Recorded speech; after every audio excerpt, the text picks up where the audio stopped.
I'm Jacoby, and this is Scarred. How's it going, boys? Look at that, guys. I'm drinking one of the mini ones, all right? There's only 7.5 ounces in this, as opposed to the usual 12. Now, some people are telling me that since I'm still drinking 9 of these a day, it doesn't really matter if they're smaller, but those people can get fucked. Growing up in a small town without much to do, my friends and I had relatively little in the way of entertainment. And in case the content of my channel isn't any indication, I spent far too long as a child rotting my little boy brain with as much television and movies as I could possibly handle. But in the summertime, when my mom needed a break from the constant chaos of having 6 children in the house, as well as my 3 cousins that she would watch during the day while my aunts were at work, she would send us down the street to the local park to get some damn peace and quiet for just 5 minutes before the night shift kids showed up. And by night shift kids, I mean the friends that we would bring over at night in the summertime also. We never gave that woman any peace and quiet, that's for damn sure.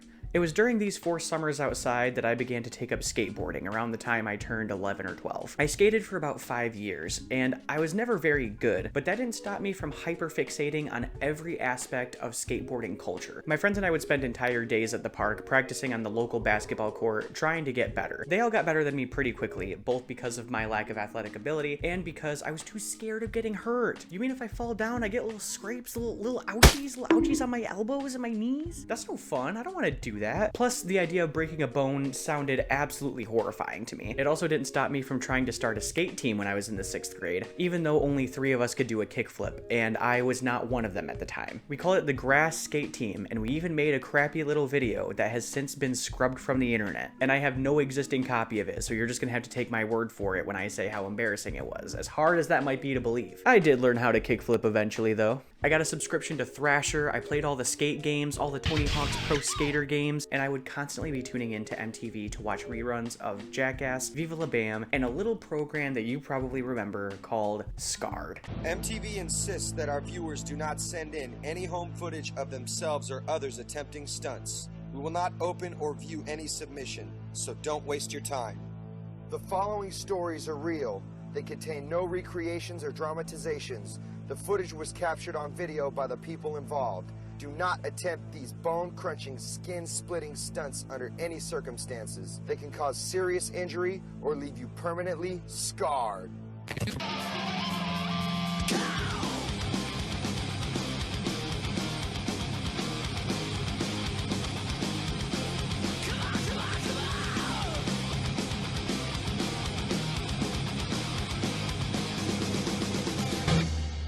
Scarred premiered in 2007 on the heels of other extreme shows that had proven to be incredibly successful for MTV. Shows like Jackass, Wild Boys, and later Nitro Circus. It was essentially a combination of America's Funniest Home Videos and Hall of Meat, which was a segment in Thrasher magazine that documented horrible injuries.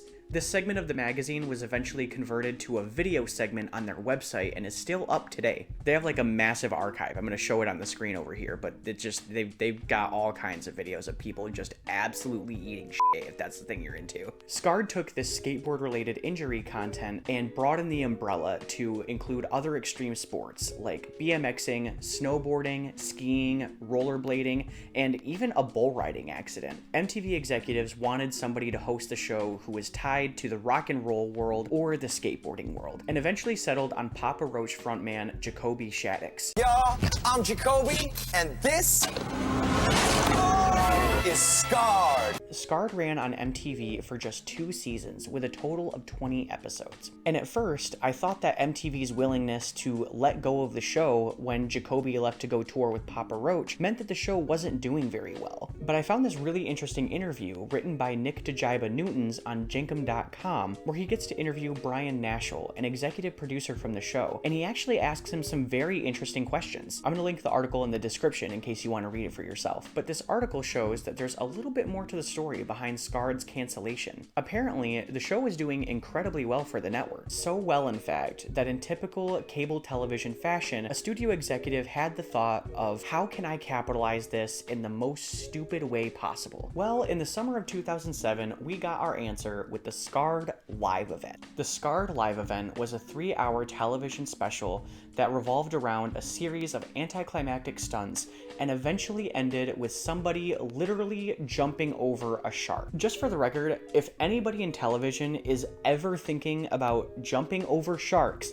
ever, in any serious capacity that isn't like ironic or satirical, maybe just don't do it, because it seems like it's a pretty bad sign to just do that. Like, literally since the very first time it ever happened. What, you think you're better than the Fonz? I don't think so, buddy. The other obvious issue with the Scarred live event is that the show circulates around incredible injuries, and you're not gonna force a bunch of people to get injured over the course of a 3-hour event. This special performed incredibly badly, and as a result of this bad performance, MTV lost faith in the show.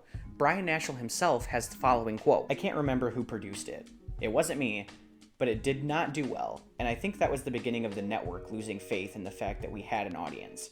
It was really cheesy. I hope I'm not insulting anyone, but it was so cheesy, and it was such an anathema to what I thought the Scarred ethos was. The whole premise of the show was dudes shooting themselves on flip phones in their backyard, and to see that turned into quite literally a 3-ring circus with a shark jumping was kind of gross to me.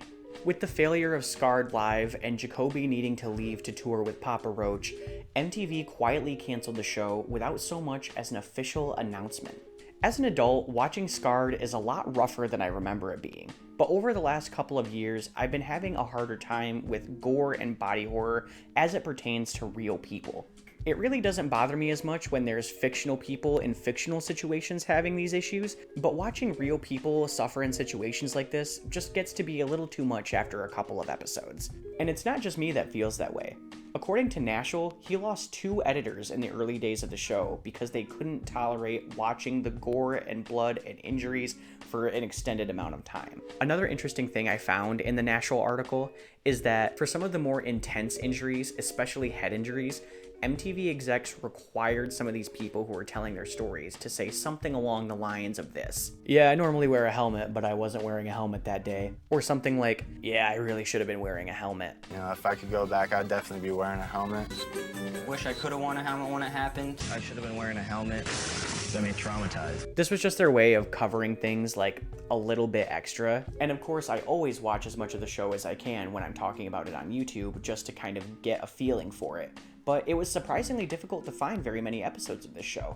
There's a fair amount of season 2 episodes uploaded directly to YouTube, but MTV never officially released this show in any capacity. I couldn't even find it on a digital download anywhere. Full episodes of the show were considered semi-lost media until about a year ago when somebody on Reddit uploaded the entirety of season 2 to YouTube. Each episode features a countdown of 5 clips that goes from the least intense to the most intense, with the number 1 being labeled the most f***ed up clip of the day. I also looked into whether or not anybody was ever paid for being on the show, and unfortunately, they weren't. I understand that the show was a relatively low budget, but given the fact that you're exploiting these people for their injuries that they've incurred, and then inviting them on television, and you're a gigantic network, also keeping in mind that a lot of the people on the show were financially struggling amateur or professional athletes who obviously had medical bills, it would have been really cool if MTV could have helped these people in one way or another, especially given the fact that, again, they were capitalizing on their injury. But regardless of the show's controversies or how it ended,